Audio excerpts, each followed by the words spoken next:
আজকে তোমাদের সাথে এই মেকআপ লুকের রেজাল্টটি শেয়ার করব। আশা করি সবার ভালো লাগবে। প্রথমেই বলে নিচ্ছি আমি কোনো বড়সড় মেকআপ আর্টিস্ট না, তো কোনো ভুল হলে ক্ষমার দৃষ্টিতে দেখবেন। চলুন তাহলে ভিডিওটি শুরু করা যাক। আসসালামু আলাইকুম এভরিওয়ান, আমি ইলিমিলি ব্লগস থেকে ইলি বলছি। প্রথমেই আমি একগালা মেকআপ নিয়ে সাজতে বসে যাই। নর্মালি ভ্যানিটির সামনে সবসময় মেকআপ করা হয়, কিন্তু আজ ভাবলাম আলোর সামনে একটু মেকআপের ভিডিও করি, তাই এইভাবে মেকআপ প্রোডাক্ট গুলো দালাতে সুন্দর করে সাজিয়ে নিয়েছিলাম। প্রথমেই আমি ময়শ্চারাইজার দিয়ে নিব, যার ফেসে যে ময়শ্চারাইজার স্যুট করে সেটাই দিয়ে নিব। তারপর স্কিনের সাথে ভালো করে মিশিয়ে আমি একটি ভালো প্রাইমার দিয়ে নিব। একইভাবে এটাও স্কিনের সাথে ভালো করে মিশিয়ে নিব। তারপর কিছুক্ষণ ওয়েট করে আমি দুইটা ফাউন্ডেশন একসাথে মিক্স করে দিব। আপনারা আপনাদের স্কিন টোন অনুযায়ী ফাউন্ডেশন নিয়ে নেবেন।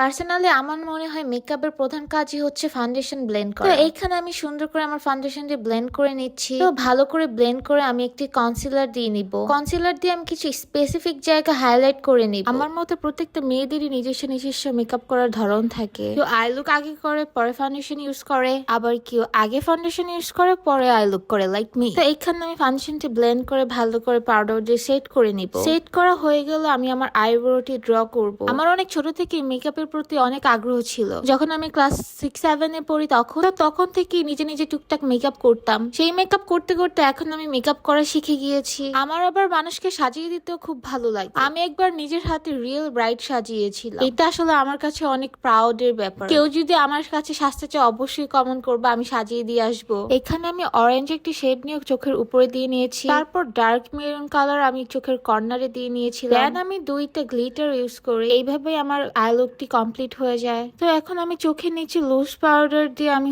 এক্সট্রা গ্লিটার গুলো মুছে ফেলবো। তারপর আমি চোখে হালকা করে আইলাইনার পরবো, যেহেতু আমি লেশ পরবো। মেনলি লেশ পরার জন্য চোখে একটু হালকা করে আইলাইনার দিচ্ছি, যাতে এত বুঝাও না যায়। তো আমি একটা ন্যাচারাল একটা ল্যাশ পরে নেব।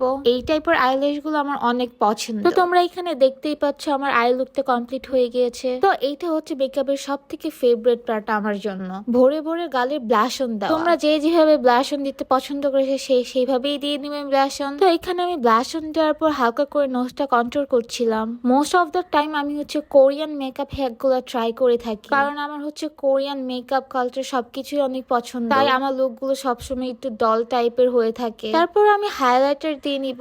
দেখতে দেখতে অলমোস্ট আমার মেকআপ প্রায় শেষের দিকে। সবার শেষে আমি চোখে নিচে হালকা রেডিশ টাইপের একটা শ্যাডো দিয়ে নিচ্ছি। আমার বরাবরের মতো হোয়াইট কাজল অনেক পছন্দ, তো আমি সবসময় হোয়াইট কাজলই পরতে অনেক পছন্দ করি। এরপরে আমি মাস্কারা দিয়ে আমার লোয়ার লেস গুলো হাইলাইট করে নিব। আমার মেকআপের আরেকটি ফেভারিট পার্ট হচ্ছে লিপস্টিক দেওয়া। তো এইদিকে আমি লিপ লাইনার দিয়ে লিপটা ড্র করে নিচ্ছি। এখানে আমি হালকা একটু ওভার ড্র করেছি। তারপর আমি লিপ লাইনারটা হালকা করে হাত দিয়ে মিশিয়ে নিব।